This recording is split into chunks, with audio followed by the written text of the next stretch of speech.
Assalamualaikum warahmatullahi wabarakatuh. Kami dari kelompok 3 akan mempresentasikan materi dari mata kuliah Manajemen Investasi Syariah yang diampu oleh Bu Della Firanda, BB Eva, SM/LSM yang berjudul Analisa Risiko dalam Investasi Syariah. Materi yang akan disampaikan disusun oleh kelompok 3 yang terdiri dari Farica Egalita Adiria, Mosyarul Mauludin, Sherly Ayuning Indasari, Maulidina Nur Azizah, dan Mohjuan Bimantara.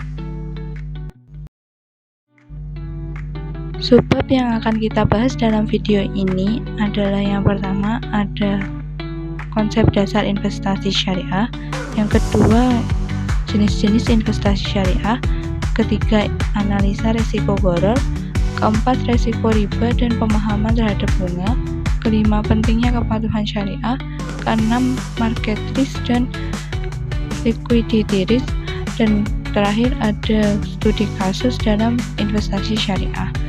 Selanjutnya memasuki penjelasan materi yang akan disampaikan teman saya. Memasuki subbab yang pertama, yaitu konsep dasar investasi syariah. Untuk memahami investasi syariah, maka terlebih dahulu perlu mengetahui definisi dari investasi. Menurut beberapa riset terdahulu, investasi adalah tindakan atau proses pengalokasian sejumlah dana atau sumber daya tertentu ke dalam suatu aset, proyek, atau instrumen dengan tujuan untuk mendapatkan keuntungan atau pengembalian di masa depan. Investasi melibatkan pengorbanan saat ini dalam rangka memperoleh manfaat finansial atau nilai tambah di masa depan. Tujuan utama dari investasi adalah untuk menghasilkan pendapatan, pengembangan modal, atau mencapai tujuan finansial tertentu. Investasi syariah mencerminkan pentingnya pendekatan keuangan yang patuh terhadap prinsip-prinsip hukum syariah.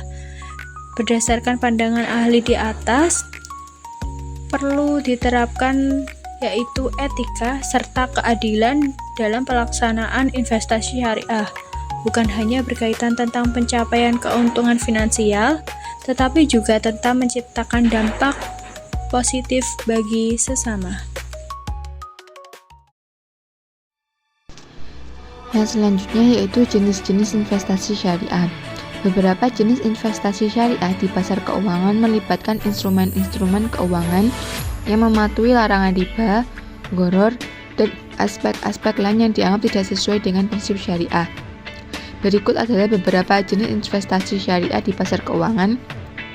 Yang pertama yaitu saham syariah.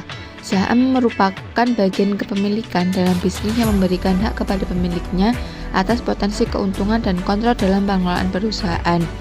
Saham dalam prinsip syariah adalah saham dari perusahaan yang mematuhi prinsip-prinsip syariah.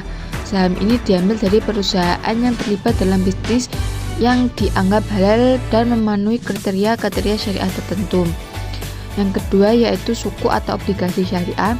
Suku merupakan instrumen keuangan yang mencerminkan kepemilikan dalam suatu aset atau proyek dan memberikan hak kepada pemegangnya atas pendapatan dan aset tersebut. Suku adalah instrumen utang yang sesuai dengan prinsip syariah.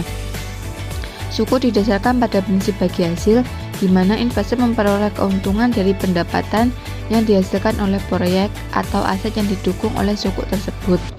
Yang ketiga yaitu reksadana syariah. Reksadana merupakan wadah atau badan hukum yang menghimpun dana dari masyarakat untuk selanjutnya diinvestasikan dalam portofolio efek sesuai dengan prinsip-prinsip syariah. Reksadana syariah mengumpulkan dana dari berbagai investor dan mengelolanya sesuai dengan prinsip syariah.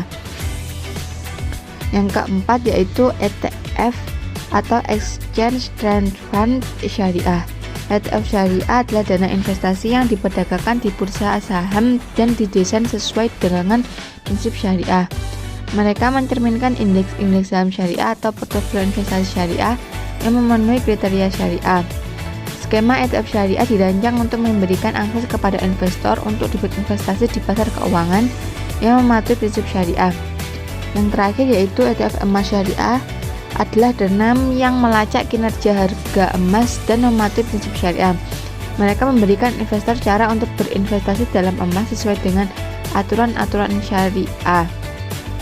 produk ini dirancang agar sesuai dengan syariah yang melibatkan pematuhan terhadap prinsip-prinsip Islam seperti larangan riba, larangan unsur spekulasi berlebihan atau horor, dan larangan investasi dalam bisnis dianggap haram atau tidak halal. Selanjutnya ada analisis resiko gharar.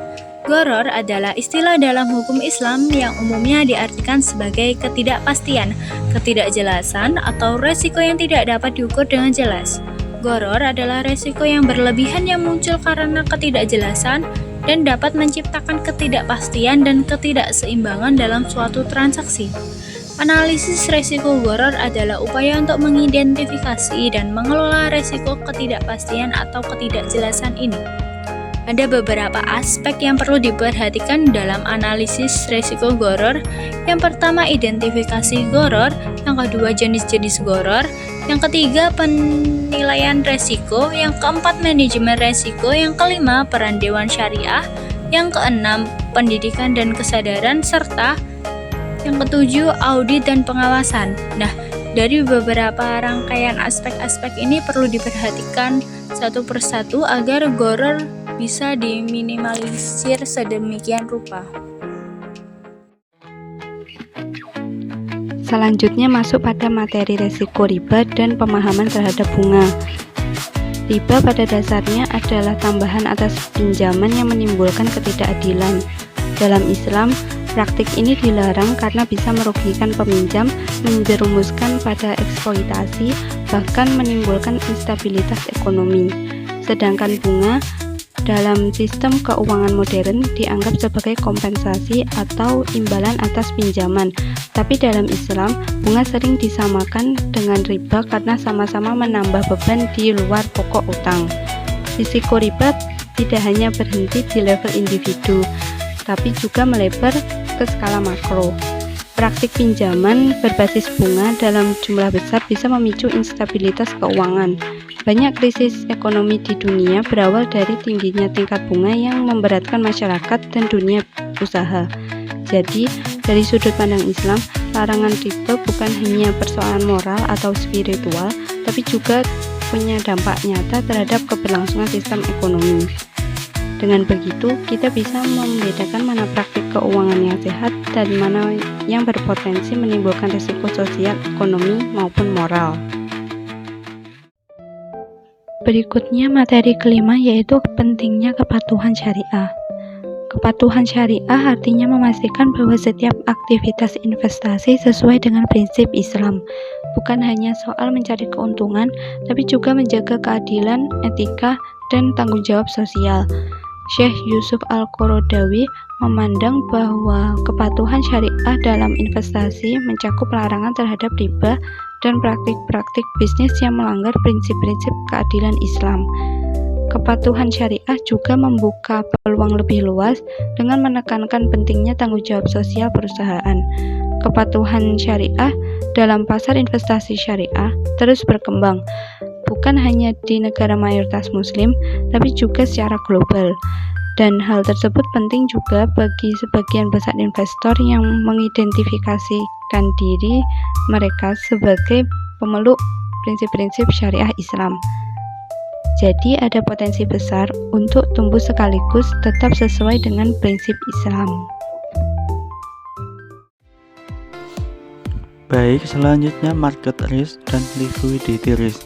Market risk atau bisa disebut dengan risiko pasar adalah risiko bahwa nilai posisi pada neraca dan di luar neraca akan terpengaruh secara merugikan oleh pergerakan di pasar saham dan suku bunga, nilai tukar mata uang, dan harga komoditas.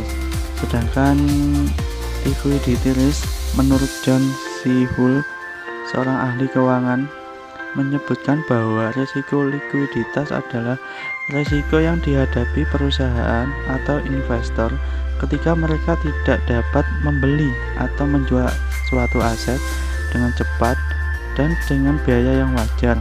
Dalam konteks investasi syariah, likuiditas menjadi faktor penting yang perlu dipertimbangkan, meskipun prinsip-prinsip keuangan Islam juga memainkan peran dalam pengelolaan risiko ini. Kita teruskan pada studi kasus. Di sini ada seorang pegawai swasta yang bernama Budi dengan usia 30 tahun yang sedang tertarik pada investasi dengan prinsip syariah. Budi ini memiliki modal sebesar 80 juta rupiah yang akan diinvestasikan pada reksadana syariah saham. Pada awal tahun adanya kenaikan yang signifikan hingga mencapai 95 juta rupiah. Pada pertengahan tahun adanya fluktuasi harga pasar membuat nilai yang diinvestasikan Budi ini merosot mencapai 72 juta rupiah. Di sisi lain, Budi ini juga butuh dana cepat untuk biaya rumah sakit keluarganya. Namun saat mau mencairkan pada reksadana tidak bisa dilakukan secara cepat, harus menunggu selama 7 hari. Selama menunggu ini, harga saham semakin turun. Pada saat dana cair, Budi ini cuma dapatkan uang yang lebih kecil dari perkiraan sebelumnya. Peristiwa ini bisa dikategorikan sebagai risiko likuiditas. Jadi kesimpulannya, investasi syariah aman secara prinsip, tetapi tetap memiliki resiko. Sebagai seorang investor, perlu adanya strategi seperti diversifikasi, kemudian menyiapkan dana darurat, dan yang terakhir memiliki mindset jangka panjang. Sekian dan terima kasih kami ucapkan sudah menyimak pemaparan materi yang disampaikan oleh kelompok kami pada video ini. Bila ada pertanyaan boleh ditulis di kolom komentar ya. Wassalamualaikum warahmatullahi wabarakatuh.